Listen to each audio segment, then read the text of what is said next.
From the New York Times, it's The Headlines. I'm Tracy Mumford. Today's Monday, December 2nd. Here's what we're covering.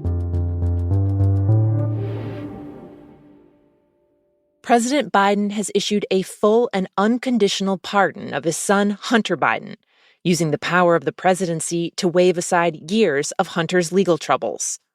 His son was set to be sentenced later this month for tax evasion and federal gun charges.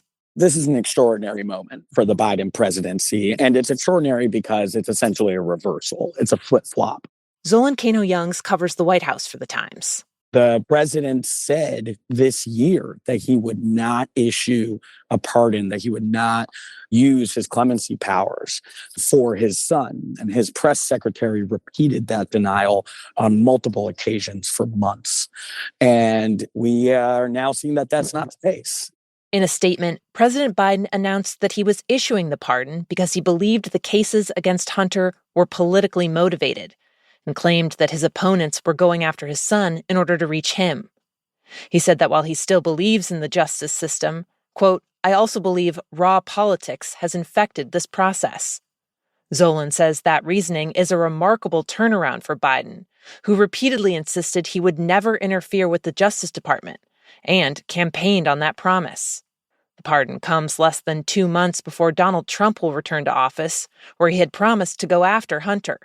The president's son had faced as much as 25 years in prison, but was unlikely to receive anywhere near that as a first-time offender. This is not the only time a president has used his executive power to pardon a family member. Both Trump and Bill Clinton did so in their terms.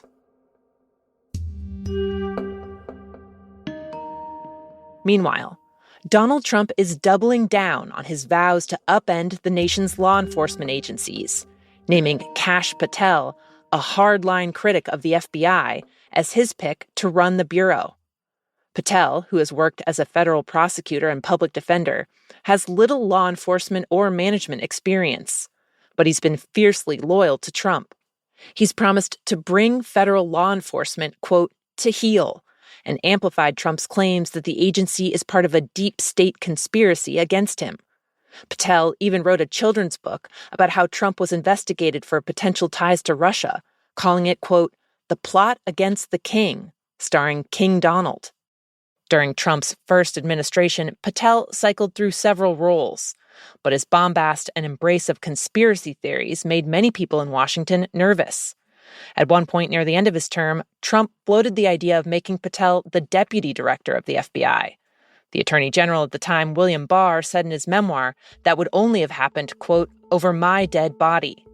Patel will now face what could be a contentious confirmation process in the Senate.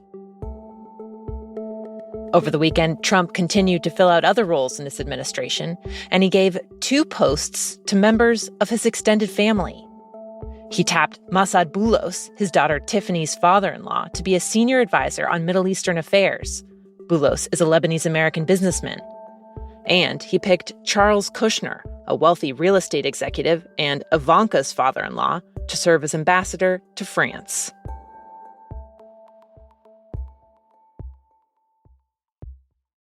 In Syria, a surprise attack by rebel groups has reignited a civil war that had been largely dormant for years.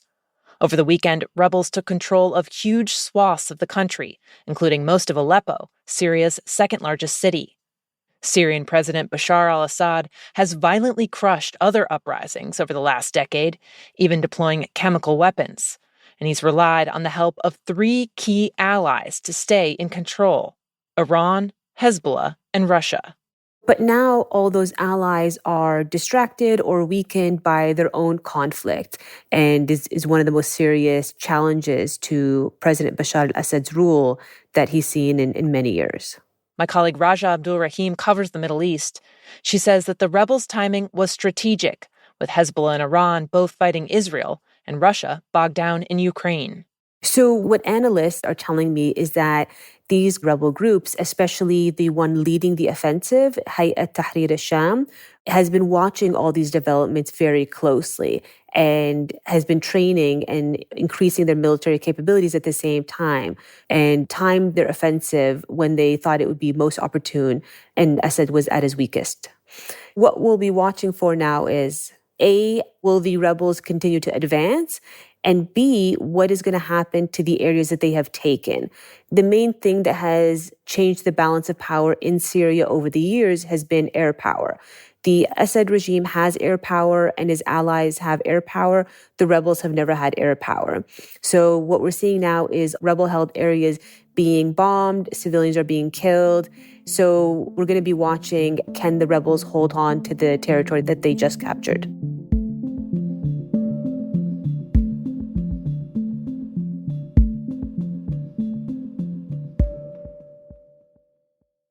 In Mexico, the Times has been looking at one way the powerful Sinaloa cartel is trying to expand its drug empire.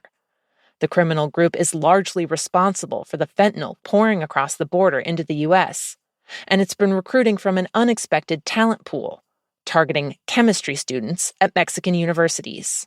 They show up on these university campuses. They're sometimes in disguise. One student told me that he was approached by a man who looked like a janitor, but was actually a cartel recruiter.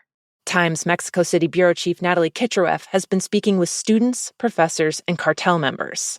There's a really sophisticated process for bringing these students into the fold. First, the cartel starts to talk to family members of the students. They talk to friends, even people they play soccer with, to find out if these are the right types of people for the job, if they're discreet, if they're hardworking. Then they show up on campus and they offer to pay the students big money, big salaries, and often to sponsor their tuition. And then if they say yes, sometimes they're blindfolded, taken to a secret lab in the mountains, and they begin cooking. Natalie says the cartel has ambitious goals for the students. Some young chemists who've been arrested told authorities they were working to make the fentanyl more addictive. The cartels also want their help to overcome a major roadblock in the fentanyl production process. Right now, they're largely dependent on getting the necessary ingredients from China. But the pandemic scrambled those supply chains, and both Chinese and Mexican authorities have stepped up enforcement, so being able to make the chemicals themselves would be a game changer. If they are able to eventually do this, something that U.S. officials say is possible, this would make the cartel more powerful than ever. It would give them even greater control over the supply chain for one of the deadliest drugs around. One of the students that we talked to said, it would make us the kings of Mexico. And finally, the word of the year, according to the publisher of the Oxford English Dictionary, is brain rot. Specifically, the kind of brain rot that comes from digital overload.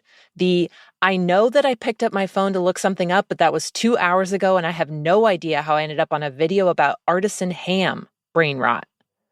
As the publisher's official definition puts it, it's the deterioration of your brain due to the overconsumption of trivial content, often online. Oxford said the use of the term surged over 200% this year. But the earliest appearance of the term came way before you could even doom scroll. Henry David Thoreau used brain rot in 1854 in his classic, Walden. At the time, Thoreau was wondering if anyone would ever try to cure it. Still a solid question. Those are the headlines. Today on The Daily, as Trump promises sweeping new tariffs, a look at what happened when he rolled out similar policies during his first term. That's next in the New York Times audio app, or you can listen wherever you get your podcasts. I'm Tracy Mumford. We'll be back tomorrow.